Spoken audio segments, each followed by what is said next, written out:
My mom, our dog and I live in a small town that isn't very bustling. Don't ask me why, because I don't know why I don't have a dad either. Next to our apartment is an old cemetery.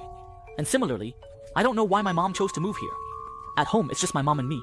I finish school at 3, and my mom gets off work at 5. So basically, every day after school, I'm home alone waiting for my mom to come back. On a typical Friday, I got home at 3:15 after school. My mom was working overtime today, and wouldn't be home until 8. Like most other teenagers, I also enjoy the time when parents aren't home, as I can watch TV and play games without any restrictions. Around 6 o'clock, my dog started whining, probably wanting to go out and play. So, I put down my game, and planned to take it for a walk. Just as I got down to the first floor, I heard some noise outside the door, like someone had just run past, panting heavily. I was cautious, and looked through the peephole on the door. To my horror, there was a tall, shirtless man, standing outside my door, also pressing his face against the door, looking inside through the peephole.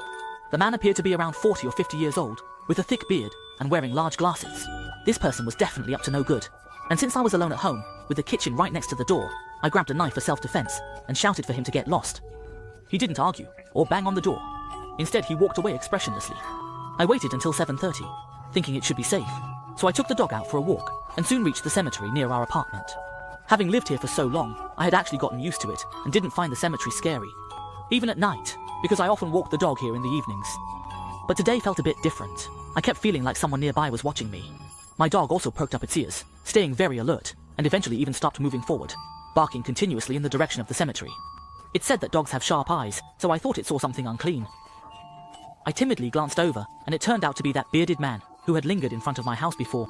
This time he looked different, as if he was leaning against something. I bent down to take a closer look, and it was a shovel, with a red bag on the ground next to it, revealing a human foot inside.